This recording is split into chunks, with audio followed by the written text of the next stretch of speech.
Shalom Bapak Ibu, hari ini Rabu 23 September 2020 kita akan menyelesaikan kitab Ester dengan membahas Ester pasal 8 sampai yang ke-10. Temanya Hari Raya Purim. Di Israel selain ada Hari Raya keagamaan, ada dua hari raya nasional. Hari Raya Nasional pertama dikenal dengan nama Hanukah, yakni memperingati Yudas Makabeus saat berhasil merebut kembali bait suci Yerusalem, kemudian menahbiskan kembali Kenisah yang telah dinajiskan oleh Kaisar Antiochus Epiphanes pada 25 Kislew 168 sebelum Masehi. Ciri khasnya adalah menoreh atau kaki dian, tapi yang 9 kakinya. Hari raya nasional kedua adalah Purim, yakni saat Ratu Ester dan Mordekai berhasil menggagalkan rencana Haman untuk membinasakan bangsa Yahudi. Terjadi pada 14-15 Adar 473 sebelum Masehi. Ciri khasnya adalah kue yang disebut Osnei Haman atau telinga Haman. Ini dibuat semacam itu berbentuk segitiga untuk memperingati atau mengingat akan Haman, orang yang merencanakan pembunuhan dan mereka ingin gigit telinganya. Ya, nama lainnya belakangan dikasih namanya yang lebih halus, Haman Tasken, artinya kantong Haman. Bagaimana kisahnya? Ester 8, berita yang membawa kelepasan. Di hari di mana Haman disulakan itu, Raja Ahasiweros mengaruniakan harta milik Haman kepada Ratu Ester. Saat Ester memberitahukan Mordekai adalah ayah asuhnya, Raja kemudian memberikan cincin materai yang dari Haman kepada Mordekai. Dan Mordekai diangkat oleh Ester menjadi kuasa atas harta milik Haman. Kemudian Ester memohon lagi kepada Raja sambil sujud pada kakinya dan menangis agar perintah pembunuhan kaum Yahudi yang sudah dibuat oleh Haman yang jahat ini, ya, Haman bin Hamedata, orang Agag, seteru orang Yahudi, dibatalkan. Lalu Raja mengulurkan tongkat emas kepada Ester, mempersilahkannya berdiri, lalu menitahkan Mordekai membuat hukum yang baru yang dimeteraikan dengan cincin meterai Raja dan atas nama Raja. Maka pada tanggal 23 bulan 3, atas perintah Mordekai dipanggillah para penatera raja, lalu ditulislah pesan atas nama Raja Ahasiweros dimeterai dengan cincin meterai raja, lalu dengan perantaran pesuruh-pesuruh cepat yang berkuda mengirim mereka ke seluruh daerah. Isinya, Raja mengizinkan orang Yahudi di tiap-tiap kota untuk berkumpul dan mempertahankan nyawanya, serta memunahkan, membunuh, dan membinasakan segala tentara, bahkan anak-anak dan perempuan bangsa dari daerah yang ingin menyerang mereka untuk merampas mereka, yakni pada tanggal yang sudah ditetapkan, yaitu 13 bulan Adar atau bulan 12 itu. Jadi sedikit refresh ya, Haman memutuskan tanggal 13 bulan Adar, maka bangsa Yahudi akan dibantai, dibunuh habis-habisan semuanya tanpa kecuali. Maka Mordekai membuat sebuah perintah yang tidak bisa digagalkan. Memang surat itu sudah ditandatangan dengan meterai raja, tapi Mordekai pandai. Dia membuat surat berikutnya yang mengatakan kalau bangsa Israel diserang, maka mereka boleh melawan balik. Dan itulah yang terjadi. Nah, sementara para kurir cepat menyampaikan ke segala penjuru surat itu, Mordekai keluar istana dengan pakaian kemegahannya. Dan surat ini telah membuat orang Yahudi beroleh kelapangan hati, sukacita, kegirangan, bahkan kehormatan. Bahkan banyak dari rakyat negeri itu kemudian masuk menjadi Yahudi atau diyahudikan, diproselitkan.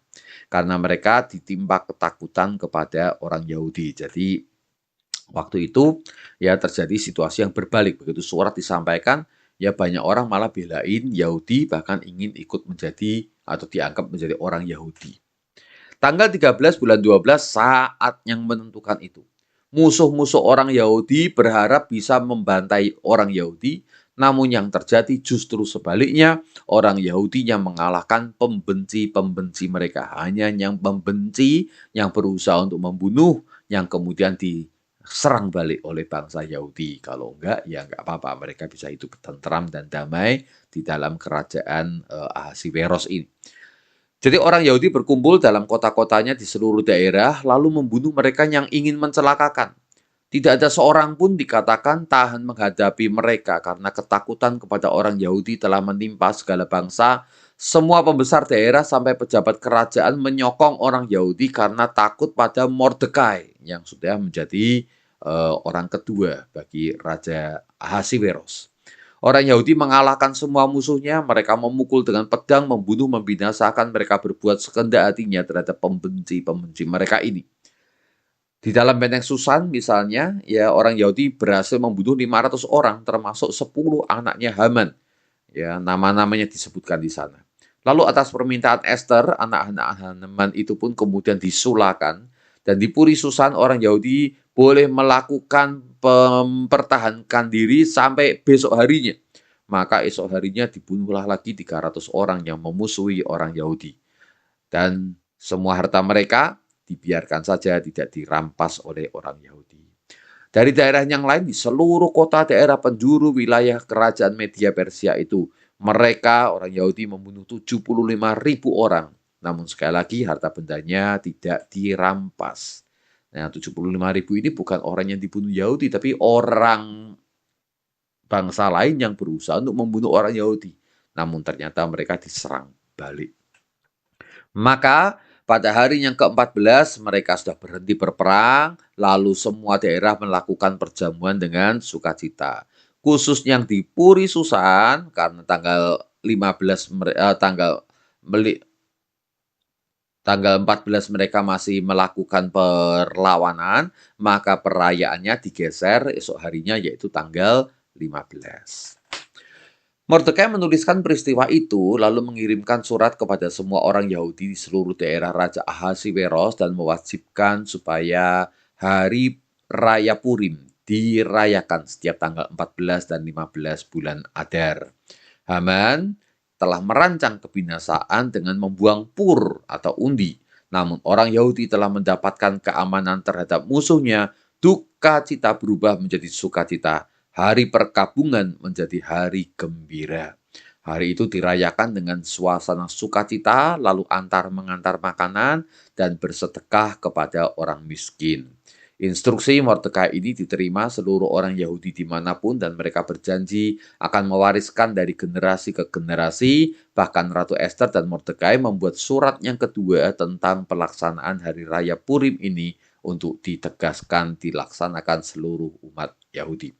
Perintah Esther menetapkan Purim ini juga dituliskan dalam kitab yang kita kenal di dalam kitab Esther yang merupakan bagian dari Mishnah sebenarnya atau tradisi Yahudi. Anugerah Raja untuk Mordekai. Kitab Esther ditutup dengan pasal 10 yang hanya terdiri 3 ayat, yakni Raja Ahasiweros mengenakan pajak atas negeri dan daerah pesisir, kehebatan raja disampaikan, namun yang terpenting adalah karunia raja pada Mordekai. Itu semua kehebatan sang raja pun karunia atas Mordekai, tertulis dalam catatan resmi kerajaan, yakni kitab sejarah raja-raja Media dan Persia.